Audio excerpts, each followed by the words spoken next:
What's up, Vetters? Patrick here with Vetted. I have an awesome video for y'all today. Today, we are going to be talking about Skywatcher, Jake Barber, Ross Coulthart, News Nation, Matthew Pines, and the promise from Skywatcher to deliver full UFO disclosure in 1 year. Let's get to it, y'all. What is Skywatcher? If you're a little confused on what exactly that is, let me explain it just a bit. The Skywatcher UFO program is a private initiative led by Jake Barber, a UAP whistleblower aimed at summoning, tracking, and potentially recovering unidentified aerial phenomena, UAP, using a blend of advanced technology and unconventional methods. The program employs psionic operators, individuals purportedly capable of using psychic abilities to interface with and attract UAP, alongside a structured team with ties to intelligence and scientific expertise. In 2024, Skywatcher reportedly conducted an operation where a craft was summoned and filmed, allegedly engaging in a mid-air encounter with another UAP. The initiative has drawn attention for its ambitious goals, including peaceful communication with non-human entities, and claims backing from Silicon Valley investors interested in reverse engineering retrieved technology.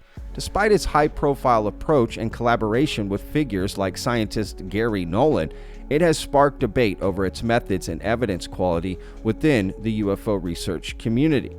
Now, Skywatcher has yet to deliver on their full promise, but they need a little runway room, right, to land this plane. And I get it. It's asking for a lot of patience, right?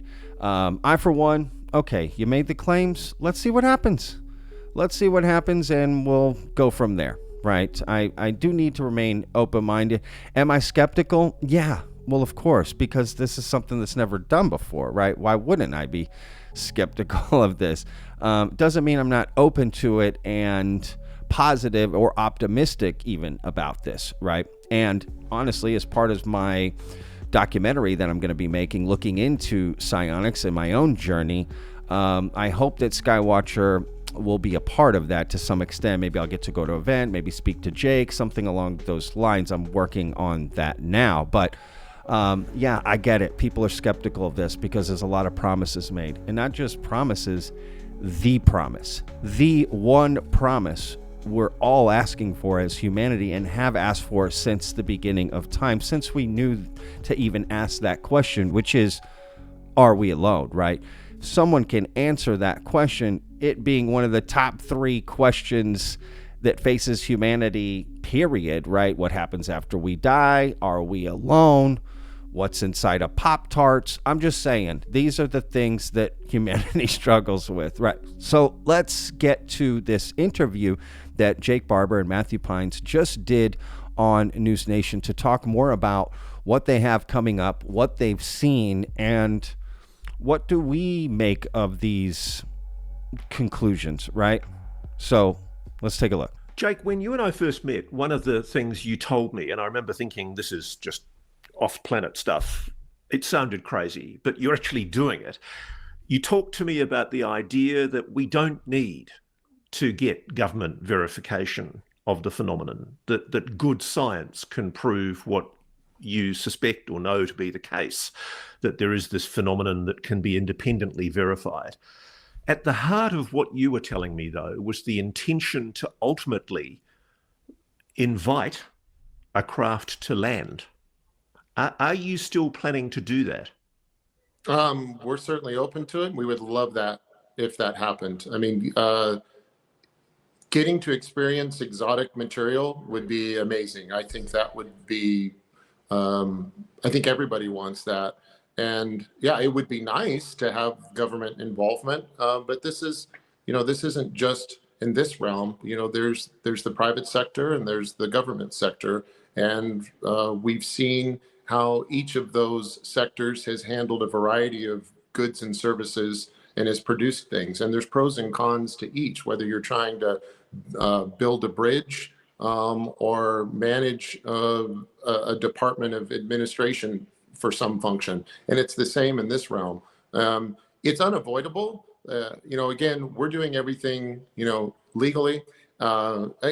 I'll tell you, everyone on our team, before they come and work for us, I kind of make this promise when we're looking to hire people. I go, look, we'd love to have you. Here's what we're doing. These are the 4 pillars that drive our decision making on what kind of projects we're going to take on. First of all, it needs to be legal, it needs to be safe, it needs to be fun, and it needs to be profitable. Now, that last one, profit. This thing costs money. Like, we are asking a lot, and we respect the people that work for us. We don't expect them to come work for free. This can't be done in part-time. You can't sacrifice your weekly golf round and come join us for that. We take this seriously, and we're fortunate enough to have folks provide us the financing in order to operate on a humble budget and stretch this out as long as we can so we could get to level 6 in our framework. But to have the right balance between the government and private, that's why since the very beginning we've talked about a public-private partnership. And that's ultimately where we would like to get with this, because yeah, you could do this without the government to a certain extent, but you can't do it entirely without them. And why would we want to? Like, the government needs to be in place, and I'd rather just improve upon the relationship rather than do without it. Look, I get it, right? There's probably going to be a lot of skepticism, myself included, about this claim, right? Being able to land a UFO and then what? You know what I mean? I mean, there's no going back from that, right? If that is the case and people are able to study it and look at it and whatever, right? I mean, that's huge, and that's quite a claim, and they're hoping they can do that. So I get it. Look, there's going to be many sides to this. There's going to be people that just call them BS right off the bat and just won't give them any room for this, you know, depending on how long people have been in this community, how long they've, you know, dedicated to either looking into this, believing in this, right? There's just going to be, it's a spectrum, right? And then you're going to have people on the other side who are just all in on this. Okay, cannot wait. Let's go. Give it to me. You know, boom, right? And then people in the middle who are just kind of, you know, maybe a little skeptical, but open to it as well, and kind of, you know, just there waiting, right? And this video isn't, you know, to criticize or to, you know, do anything other than just bring you this information so you can make the decision yourself, essentially. So let's get back to it, because Jake and Matthew and Ross have a few more things to say. There's a lot of things that you've said today that I think a lot of our audience are going to find absolutely exciting and mind-blowing. But I think the one thing that's in your report, in the framework document, that really leapt out at me is that you make a very bold claim that by following the framework's 6 levels, Skywatcher will either validate or definitively rule out these techniques, that is, electromechanical signaling or neuromeditative interaction, reaching a conclusive determination by the end of 2025. What the implications of that are, correct me if I'm wrong, you will, by the end of this year, you predict, know whether it is possible to electromechanically or neuromeditatively invite a non-human intelligence to engage with humanity. Yeah, I would say, Matt, I'll do a quick answer and you can take over. But I would say, based on our progress so far and the framework we've set out, I think, and how much progress we've made so far, I think greater things have been done in a less amount of time. So it seems like a very practical goal, and we're not afraid to set that target and go for it. I think goal orientation is important. Yeah, it sounds a bit absurd, I think, only because nobody's tried it, right? So the good thing is this is sort of open field running for this team, and the first few runs they've got pretty far down the field. And so yeah, I think we're not letting our foot off the gas. Like, we want to continue to refine, expand, improve the operations, the rigor of the experiments. You know, the first 2 were essentially learning trials, right? I think now we're hitting our stride, and I think we're already going to see quite dramatic shifts in the level of information we're able to collect. And so I think it's not an unreasonable extrapolation to, you know, also, you know, set a target downrange for us to aim at, right? Like, this shouldn't be like a indefinite activity like that goes on for year after year after year, and we keep moving the goalposts, right? And it becomes this kind of, you know, thing, right? We want to make a clear statement. We want to achieve a certain level of confidence. We want to achieve a certain level of high confidence in the data that we're gathering, and we want to share that with the public as soon as possible to resolve these questions as quickly as possible, right? We have no interest in just having this be an indefinite thing. Like, we want to get to a conclusion. We want to get to a resolution on at least some of these questions, right? I think a lot of these questions that are going to then be opened up are going to take a lot longer to resolve, but I think that's where we want to shift the conversation as quickly as possible. So look, there's the bold claim, right, which we've heard before initially when Jake came out, right? By the end of 2025, we'll know, right, definitively if these entities can be summoned. But I have to be honest, I guess I'm a little confused on that part because I thought that was already determined. In fact, that there was secret programs doing this, right? That they hook up people to machines and call these UAPs and then we shoot them down and we get them, and we've been recovering them for a long time. So I guess I am a little confused on that particular aspect. And they said the goalposts aren't moving, but it seemed like they did a little. And again, maybe it's just me and being misinformed and not understanding this correctly, which is why I'm doing my documentary to look into psionics and, you know, boots on the ground and get it going. Now that project's going to take a minute, but I'm trying to do the legwork, y'all. Right. So, you know, I'll come back to that, I guess, at some point, but I am going to give them runway and see what happens, right, from this. So there's just a lot of bold claims, you know, being made, and bold claims require, you know, bold evidence, I guess. I don't know. I guess I just changed that. But, you know, I'm open to it. But yeah, of course, I'm skeptical. Again, this is something that's never been done before. So of course I'm going to be skeptical, but it doesn't mean I'm not open to it. Now, this document that they're talking about is this document right here, which they will release in full next week. I'll put a link in the description so you can at least check this out. And it basically has 6 different levels, right? And I want to focus on the last 2 levels. Level 5, public disclosure and review. And it basically says that will be the publication of draft, broad scrutiny by the public, media, and scientific community, engagement with officials or institutions for potential acknowledgement. And then for them to move on to level 6, they need the findings to withstand public and scientific scrutiny without refutation. Official bodies or scientific institutions may acknowledge the legitimacy of the phenomena.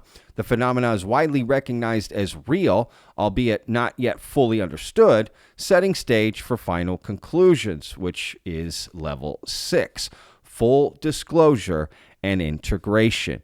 It will be a full revelation of the apparent nature and implications of the phenomenon, integration of new knowledge into scientific understanding and policy, and ongoing research shifts from proving existence to understanding details, now part of normal science.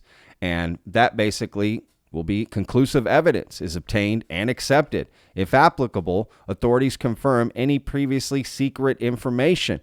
The phenomenon is no longer in doubt. It becomes accepted knowledge, and focus turns to utilizing or deeper understanding of this knowledge. So that's what I'm waiting for, right? Level 5, level 6. Let's go, y'all. Now, Skywatcher and the team are releasing the 2nd episode in their series, covering this and what progress they're making on their research, right, and their evidence. And upcoming on April 7th, which is this Monday, they are going to be releasing some stuff that, you know, if can be confirmed, will be quite extraordinary. Let me show you what I mean. One of the most famous and interesting UFO, UAP classes out there is the Tic Tac. So on April 7th, you'll get to see our interactions with the Tic Tac. We had a lot of success with the Tic Tac in episode 2, or the filming of that. It showed up for us several days in broad daylight, dropping from above 80,000 feet, as everyone has heard. We pick it up on our radar, we track it, we image it through a number of different means. And so that's going to be exciting to see, because that's one of the ones that holds the most promise for an exciting conclusion right now. Now, I can't let this one go by. I'm Don't let it go. on the edge of my seat. You talked about the jellyfish. Have you seen a jellyfish, and have you videoed a jellyfish? Yeah, and why we call it a jellyfish? Like, we take a pretty humble,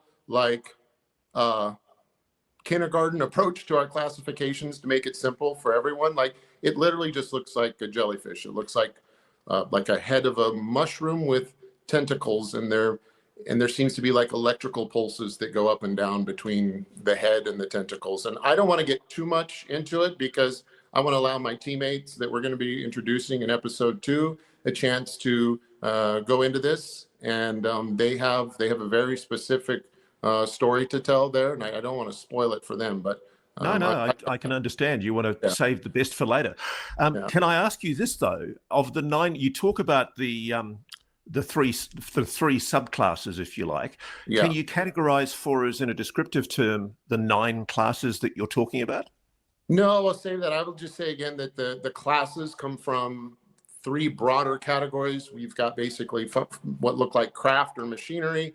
You've got what are so anomalous, let's say, that they are just they put off what we can detect as some interesting light signature, from like a vibrating crystal to a pulsating blob to orbs. And then the last is, we don't know what they are, but it moves and behaves like what you would think a wild animal or a sea creature would behave, but it's in the sky, it's in the atmosphere. All right, so I'm going to put a link in the description to the full interview with Jake and Matthew on Ross Coulthart, and again, a link in the description to that initial document. Again, the full document will be released next week, but at least you can see, just this one pager sort of that they released, right?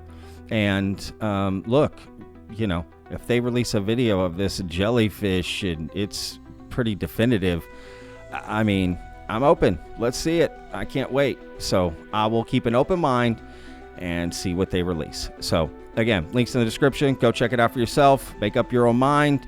We'll see you guys in the next video. Remember, vetters, every day's a gift, y'all. Peace.